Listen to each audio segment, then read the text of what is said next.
자, 안녕하세요. 간지쌤입니다. 오늘은 96페이지로 가볼까요? 다양한 생물은 어떻게 분류할까? 자, 이번 단원을 배우면 생물을 분류하는 목적과 방법을 설명할 수가 있습니다. 자, 첫 번째, 이 그림 잘 볼까요? 아래의 동물을 두 종류로 분류해보고 옆 친구와 비교해보자. 자, 그 분류할 때 기준이 있겠죠? 그리고 그 분류한 결과를 여기다가 적으면 되는 겁니다. 한번 내일 해볼까요? 본문으로 넘어갑시다. 자, 변이를 가진 생물이 환경 변화에 적응한 결과 지구에는 지금처럼 다양한 생물이 나타나게 되었습니다. 지난 시간에 배웠던 게 핵심이었죠? 요 그림. 자, 조금씩 다른 변이, 다양한 변이가 있는 새들이 있었습니다. 그런데 갑자기 환경이 변했습니다. 환경이 변했고 그거에 적응을 해서 얘가 살아남고 적응을 해서 얘가 살아남았습니다. 그래서 오랜 시간이 지나서 이런 생물만 나타났고 여기서는 부리가 간단한 생물만 나타났습니다. 그래서 두 종류로 서로 변해버린 거죠. 한 종류의 새였는데 다양한 변이에 의해서 한 종류가 두 종류로 환경이 변화해서 적응해서 두 종류의 생물로 된 거. 그래서 생물이 다양해진, 지금처럼 다양해진 겁니다. 알겠습니까? 그 말이 바로 이러한 말입니다. 알겠죠? 그러면 이게 오랜 동안 시간이 지나면 이러한 참새만이 아니라 다른 생명체에도 그런 일이, 사마귀도 그런 일이 벌어졌고, 그래서 그렇다 보니까 지구에는 엄청난 많은 생물들이 있는 거예요. 그래서 이러한 다양한 생물을 어떠한 기준에 따라 종류별로 나누는 것을 분류라고 합니다. 오늘 분류에 대해서 알아볼 거예요. 첫 번째, 사람들은 오래전부터 이용 목적이나 서식지에 따라 생물을 분류해 왔습니다. 자, 그래서 사람들은 자기가 편하고자 자기 마음대로, 그래서 사람의 편이라는 말 썼어요. 사람에 따라 분류. 얘가 뭐 있냐면 이용 목적에 따라 약용식물과 식용식물, 약으로 쓰는 식물, 먹을 수 있는, 밥으로 먹을 수 있는 식물, 또는 서식지에 따라 육지에 사는 육상동물, 물속에 사는 수중동물, 이렇게 편의에 따라 분류를 하는 거예요. 이런데 문제점이 있어요. 이렇게 분류하면 사람에 따라 기준이 달라집니다. 그래서 분류 결과가 사람에 따라 달라집니다. 그래서 또 생물이 가진 고유한 특징을 제대로 나타내지 못한다는 단점이 있어요. 사람마다 분류 기준이 다르면 그 분류한 거를 사람마다 다르기 때문에 쉽게 사람들이 믿을 수 있을까요? 그 분류한 것을 믿을 수가 없겠죠? 우리 과학에서 신뢰라고 말하죠. 신뢰도가 떨어지겠죠? 여기에서는 이쪽으로 분리되는데 저 사람은 또 이렇게 분류하네? 누구 말이 맞는 거야? 하면서 신뢰가 없어집니다. 과학은 항상 믿을 수 있는 신뢰가 매우 중요합니다. 그래서 이것을 해결하기 위해서는 여러 가지 방법이 있었는데요. 자, 사람에 따라서 분류가 달라진 것을 한번 볼게요. 자, 어떤 사람이 분류한 기준을 날개가 있는 거와 날개가 없는 것으로 분류해 봤어요. 자, 앵무새와 박쥐는 날개가 있고 나머지는 날개가 없죠. 자, 그러면 이게 바로 사람의 편의에 의한 분류예요. 편의에 의한 분류. 자, 그리고 또 해볼까요? 이렇게. 자, 팔다리가 없는 생물, 뱀과 지렁이. 팔다리가 있는 생물, 나머지 4개. 자, 또 있어요. 털이 있는 생물, 털이 없는 생물. 자, 앵무새와 박쥐는 털이 있죠. 나머지는 미끌미끌, 털이 없죠. 야, 이거 보세요. 이 사람의 편의에 따라서 이렇게 분류를 하면 생물이 이렇게 됐고 이렇게 됐고 자꾸 분류할 때마다 달라지죠. 왜 이렇게 분류할 때마다 사람이 달라지냐 헷갈립니다. 믿음이 가요 안 가요? 믿음이 안 가죠. 그래서 과학자들은 이런 것을 또 해결하고자 했습니다. 어떻게 해결했냐? 잘 보세요. 과학자들은 척추가 있는 것과 척추가 없는 것, 좀 끔찍하지만 생물을 다 해부해 봤어요. 해부해 봤더니 척추뼈가 있는 생물과 척추뼈가 없는 생물, 이런 것과 같은 것으로 기준을 나눴어요. 이런 게 바로 생물 고유의 특징이라고 합니다. 생물의 고유의 특징을 분류의 기준으로 삼게 되면 누가 봐도 변화하지가 않겠죠. 이게 바로 믿을 수 있는 기준입니다. 생물의 고유의 특징 중에 척추가 있는 것과 없는 것, 무척추 동물, 척추 동물, 기억나죠? 이게 바로 분류 기준이었던 거죠. 자, 그래서 그걸 척추 동물과 무척추 동물로 분류하면 요거게 됩니다. 척추가 있는 동물, 척추 동물은 빨간색, 뱀, 이구아나, 앵무새, 박쥐, 천산갑. 척추가 없는 동물, 척추가 없는 동물 하면 지렁이. 자, 이렇게 돼버리면 어떠한 사람이 오더라도 요 분류 기준을 믿을 수가 있을 겁니다. 변화하지 않는 거죠. 생물의 고유의 특징, 고유라는 말이 뭐예요? 변화하지 않는 특징이죠. 척추가 있는 것은 계속 있게 되고 척추가 없는 동물은 계속 척추가 없는 거예요. 이러한 변화하지 않는 생물 고유의 특징을 분류 기준으로 해버리면 우리가 믿을 수가 있는 신뢰로운 분류라고 말할 수 있는 겁니다. 다음 페이지로 넘어갈까요? 그래서 이러한 생물 고유의 특징을 기준으로 분류를 하면 우리가 믿을 수 있죠. 어떠한 장점이 있나? 세 가지가 있어요. 1, 2, 3.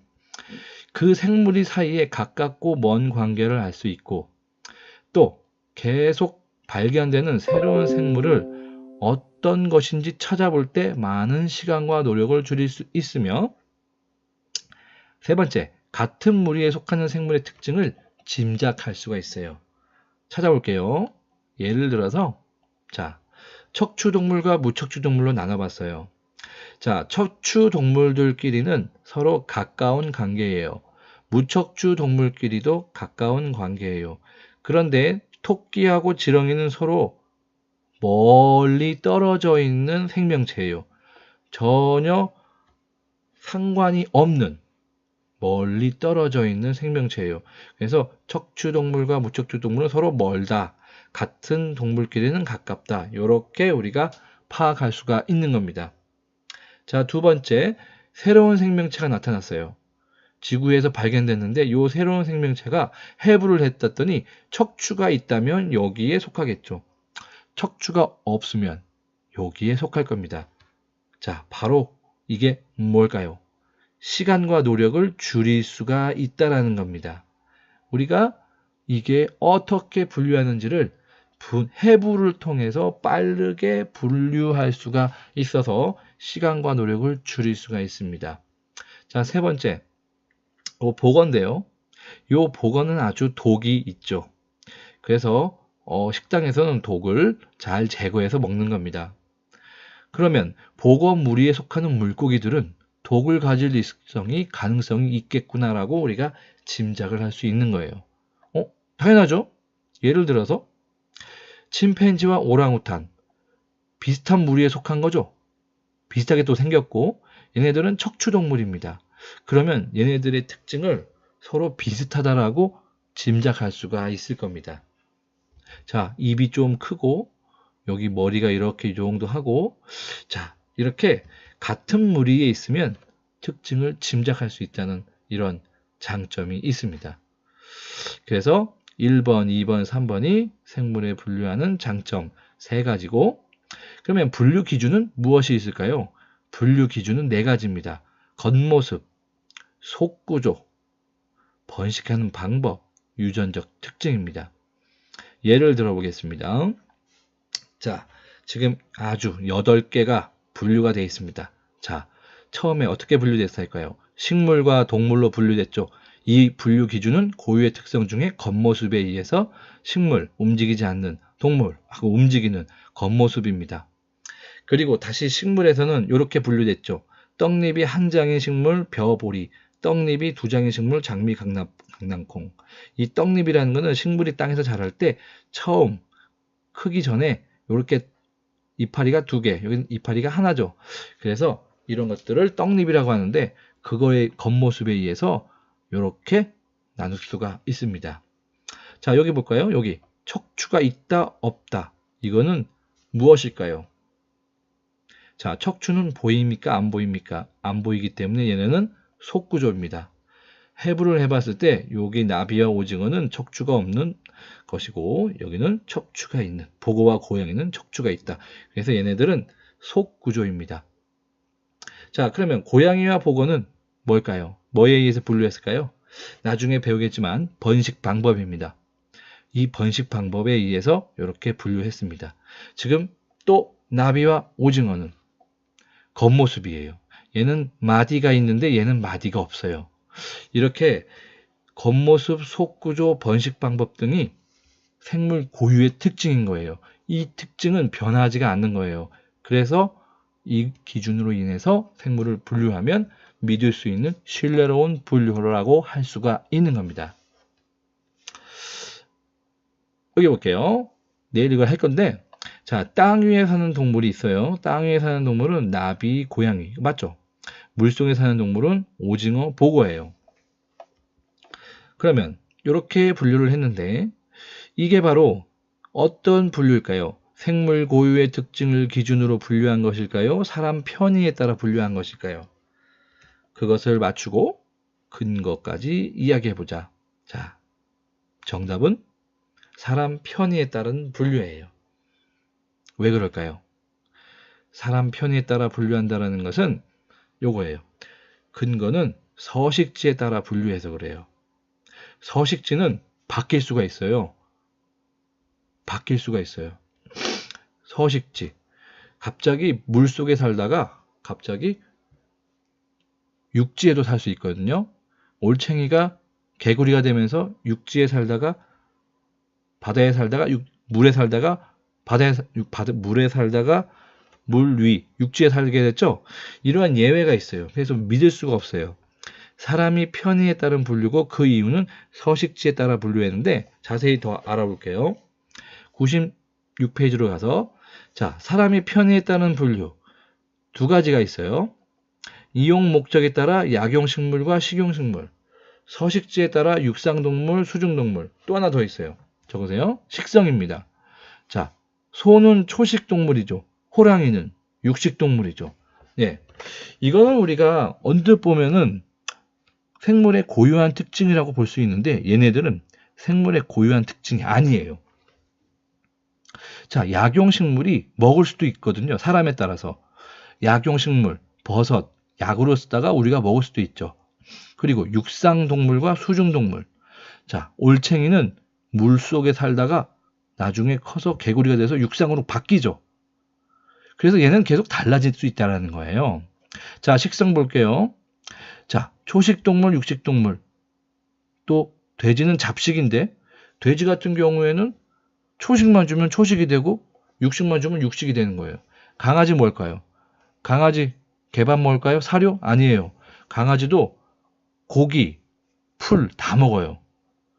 아, 그리고 개구리 같은 경우에는 어릴 적 올챙이 때 초식 동물이다가 성인이 돼서 개구리가 돼서 곤충을 잡아먹는 육식이 되는 거예요. 그래서 이런 자꾸 달라질 수 있는 것들이 바로 편의에 따른 분류예요. 그래서 사람에 따라 분류 결과가 달라지는 거예요. 그래서 이 세 가지는 이용 목적, 서식지, 식성은 생물 고유의 특성에 의한 분류가 아니에요. 믿을 수 없는 분류예요. 알겠죠? 자, 믿을 수 있는 분류는 생물 고유의 특징. 뭘까요? 겉모습, 속구조, 번식하는 방법, 유전적 특징, 이런 것들이 생물 고유의 특징이에요. 다음 시간에 더 잘 알아볼 거예요. 생물은 1천만 종류의 이상일 것으로 추정이 되는데 이렇게 많은 생물 체계를 분류하려면 생물 고유의 특징을 아주 잘 알아야 돼요. 그래서 체계적으로 분류하는 방법을 알아볼 거예요. 그래서 생물의 분류의 체계, 생물의 종류가 많지 않다면 대충 해도 되겠지만 아주 많기 때문에 과학자들은 체계적으로 생물 고유의 특징을 분석하고 그래서 분류해서 우리가 공부를 해보는 거예요. 우리 인간은 어떠한 분류에 속할까요? 다음 시간에 우리 재미있게 알아볼게요. 안녕.